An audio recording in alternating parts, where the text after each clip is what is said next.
Welcome guys to another week here at Meg's Space. Before I get into the topic that we've been talking about all week through our practices, I wanted to say a huge thank you to anyone who came along to Nerida Bint's talk on emotional intelligence here last Wednesday night. It was phenomenal. It was so great to see so many of you showing up so raw for this incredibly amazing experience that we had with Nez. So I just really wanted to say thank you. I'm so grateful. It was an incredible eye-opening experience that I definitely went home and had to think about some of the things she spoke about as to like our emotional home and where we go to when things get tough. So really grateful for all of you for attending that. We've got a few things unfolding here at Meg Space. So this Saturday, I've got the Nervous System Reset Workshop. That's at 9 a.m. and we'll be replacing the usual 8:45 a.m. class.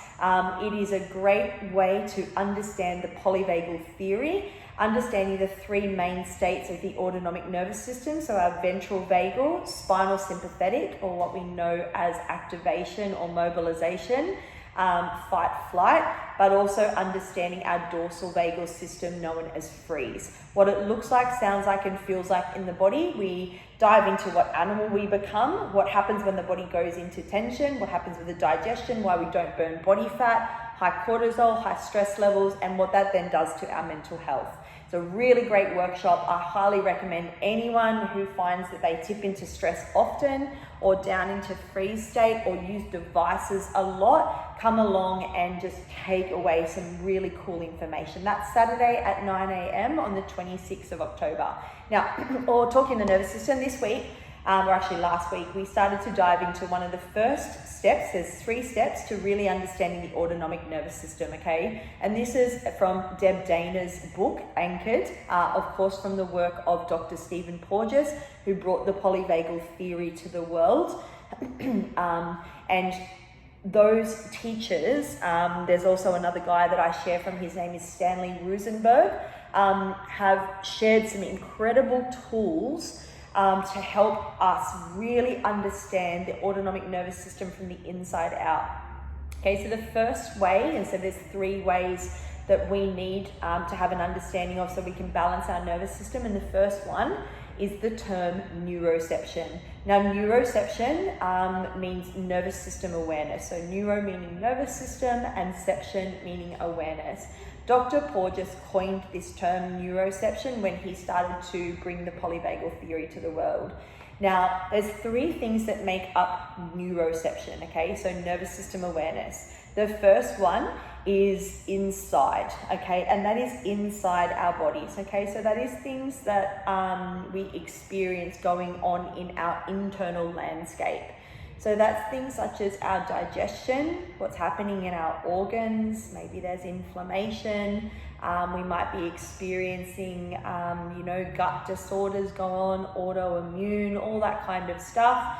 Also digestive problems, so, we might not be able to go to the bathroom, things are getting stuck. But it also incorporates our breathing, okay? Now, if we are mouth breathers or if we are breathing into the chest, then we're actually stimulating the fight-flight response in our autonomic nervous system, and it's highly likely we're living in a chronic state of stress. If we're breathing up here, you can see that if I take a chest breath, my shoulders rise up and I'm breathing here, not here. We want to be breathing where the diaphragm muscle hits the abdomen. It looks like this.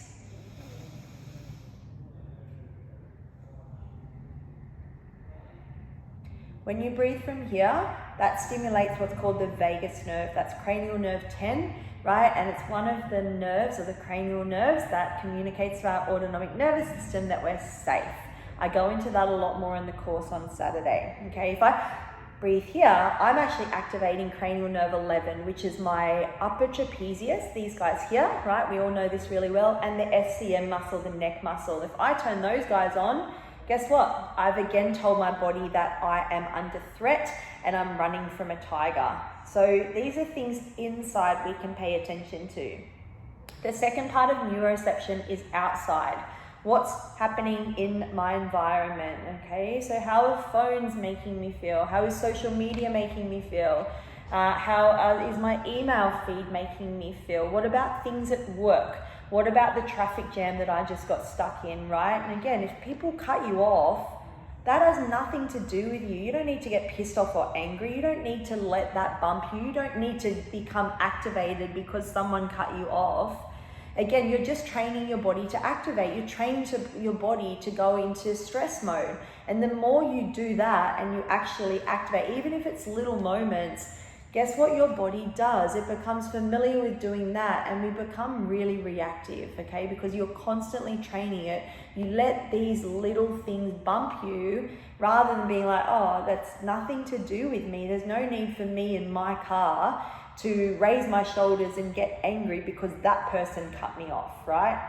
Nothing to do with us. But we don't want to train our body, because every time you do that, and they say that we go into stress mode up to 150 times a day, then your body is just being trained to go into stress, right? So it's observing what's happening in our environment, and do we let that affect us, okay? Is it life-threatening? Do I need to, does my physiology need to activate? Do I need to go into fight-flight just because I've lost my keys?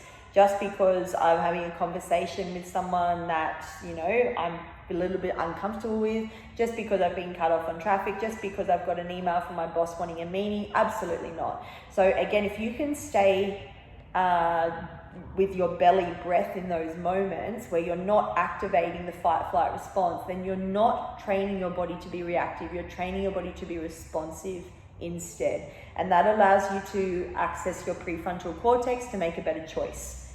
Now, the third point, part of neuroception is in between. So we have inside, outside, and in between. Now, in between is with another human being, right? We as humans are wired to connect. Now, we all know this well because this got taken away from us when we had COVID, okay? So we weren't able to hug or touch. There was this 1.5 meter rule, okay? And what happened was when we're feeling anxious or depressed or sad or exhausted or overwhelmed or in judgment or whatever, we actually couldn't reach out and touch or hold the people we love. Now that actually got taken away from us, and we are, as I said, we are absolutely wired to connect with other people. So to understand what it feels like in between with another human, and I invite you to do that today. I invite you with every single person you interact with, whether it's a stranger or someone you know. Does your body stay open? Does it feel safe? Can you feel authentic? Do you feel held? And do you feel heard by that person? Or does your body actually go into tension and you walk away feeling low, or you feel judged, or you feel small? That is an epic sign that potentially those people who make you feel closed and not worthy, right, or make you feel exhausted and tired, they're not your people, right? And this is really cool. So our bodies tell us everything we need to know. So that's a little bit about neuroception. That's one of the first steps to understanding about your autonomic nervous system. Over the next couple of weeks, we're going to explore the second part of that. I've been talking about this a little bit this week, which is co-regulation, which is knowing other people in our world or furry friends that can help co-regulate us when we can't regulate ourselves. And the third point to understanding the nervous system, of course, is understanding the autonomic hierarchy or the ladder, right? Which is, of course, the three main states of the autonomic nervous system. I hope this drops. I hope you find this interesting because your body really is your biggest teacher. This vehicle is the coolest thing ever, and it is your superpower. Your exhale is your circuit breaker, right? To make sure that you have a quick opportunity to not fire and wire those old neural pathways of reactivity where you're like, and you go into those old patterns and habits and behaviors. If you remember that triangle of health, again, we have thoughts, emotions, and then a behavior. So if we don't catch it, then we just go the same behavior. But if we exhale into the moments of discomfort, you then have an opportunity here to choose a different vibration around the thought, and that creates a different behavior. So neuroception gives you the ability to do that. So thanks, guys. I appreciate you tuning in and listening. I'd love to know your thoughts. Remember, this Saturday is the Nervous System Workshop, 9 a.m., 26th of October, right here at Meg Space. Anyone is welcome. Much love, guys.